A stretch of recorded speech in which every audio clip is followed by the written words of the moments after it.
Depuis quelques jours, le ministre nous dit, et je voyais mon collègue tantôt de Chemédis dire la même chose, ça donne l'immunité quand on témoigne à une commission d'enquête.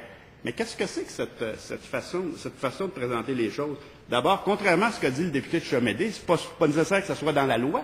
C'est dans la Constitution canadienne, Madame la Présidente. L'article 13 écrit noir sur blanc qu'une personne qui témoigne devant un tribunal ou devant une commission d'enquête ne peut pas voir les paroles qu'il prononce durant cette audience être retenues contre elle dans une autre procédure judiciaire. Ce n'est pas une immunité, c'est tout simplement une règle qui existe contre l'auto-incrimination.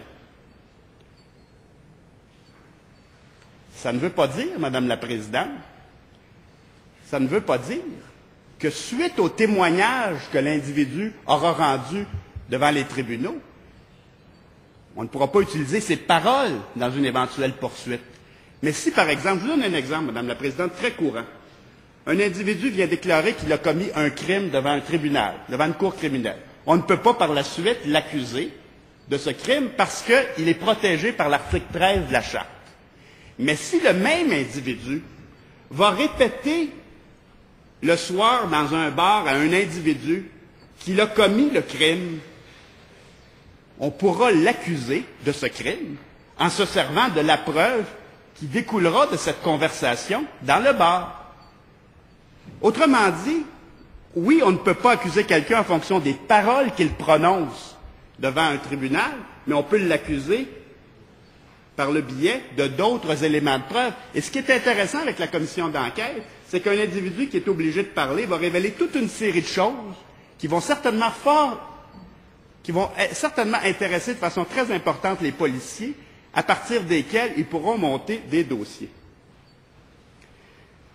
Et je trouve ça un peu amusant quand on nous dit, mais c'est une commission d'enquête, c'est bien terrible, on ne pourra pas utiliser les paroles qui ont été prononcées par un individu X devant la commission d'enquête pour éventuellement l'accuser. Mais Madame la Présidente, on ne peut pas plus utiliser les paroles prononcées par le même entrepreneur au policier parce qu'il ne parle pas au policier, parce qu'il a le droit au silence, parce que son avocat il a dit de rien dire. Fait que de toute façon, il faut aller au-delà des paroles auto-incriminantes si on veut monter une preuve contre quelqu'un. Et surtout, la commission d'enquête, Madame la Présidente, comme le disait Maître Lucier, ça se déroule en public. Est-ce que la commission d'enquête publique nuirait aux enquêtes policières? Parce qu'on a entendu ça au cours des dernières heures, des derniers jours. On ne peut pas faire de commission d'enquête publique, ça nuirait aux enquêtes policières. Madame la Présidente, bien sûr que non. Et l'inspecteur-chef de l'escouade Marteau, M. Denis Morin, disait pas plus tard que la semaine dernière en entrevue qu'une enquête publique ne nuirait pas à son travail. On ne peut pas avoir meilleur avis que celui-là.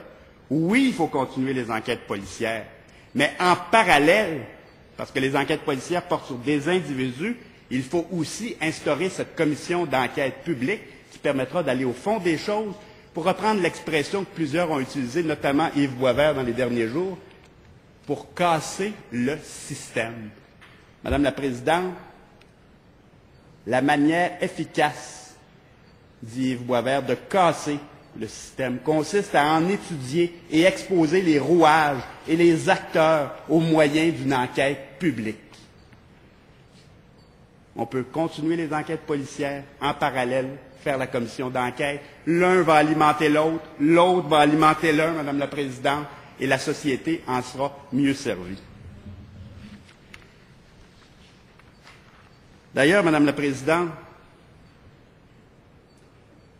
il suffit de regarder quelques personnes qui se sont prononcées là-dessus, quelques associations, pour comprendre que ce que je vous présente aujourd'hui est partagé par bien des gens, et notamment, et je pense que ce sont des gens qui ont une expertise particulière, notamment par les policiers. À la fois la Fraternité des policiers de Montréal, présidée par Yves Francoeur, et surtout l'Association des policiers provinciaux. Ça, c'est les policiers de la Sûreté du Québec, présidés par Jean-Guy Dagenet, l'ont dit publiquement il y a déjà 1 an. Si on veut aller au fond des choses, disait Jean-Guy Dagenet de la Sûreté du Québec, ça va prendre plus que des enquêtes policières. Il a même dit, Jean-Guy Dagenet, et c'est un policier de 30-35 ans d'expérience, qui est sur le terrain, qui parle avec les enquêteurs de la Sûreté du Québec, qui probablement sait des choses sur l'écoute électronique et sur ce qui se passe vraiment, Madame la Présidente. Qu'est-ce qu'il disait, Jean-Guy Dagenet? Les enquêtes policières, ça va nous permettre d'arrêter des petits menés, disait-il. Si on veut attraper des requins blancs, ça va prendre une commission d'enquête publique. C'est pas moi qui vous dis ça, Madame la Présidente. Jean-Guy Dagenet, le président des policiers de la Sûreté du Québec. Et il n'y a pas eu juste les policiers, il y a eu aussi les procureurs de la Couronne. Les voyez-vous souvent, Madame la Présidente, les procureurs de la Couronne prendre la parole sur la place publique? Jamais. Mais ils l'ont pris dans ce dossier-là. Eux qui connaissent très bien comment ça fonctionne. Eux qui ont tous les jours des dossiers d'enquête sur leur bureau. Eux qui prennent connaissance de l'écoute électronique. Quotidiennement, ils ont dit, si on va aller au fond des choses, c'est pas vrai que c'est les enquêtes policières et les accusations criminelles sur des individus qui vont nous permettre d'aller au fond des choses. C'est pas banal, Madame la Présidente, quand les policiers et les procureurs de la Couronne demandent une commission d'enquête, disent que les enquêtes policières ne seront pas suffisantes.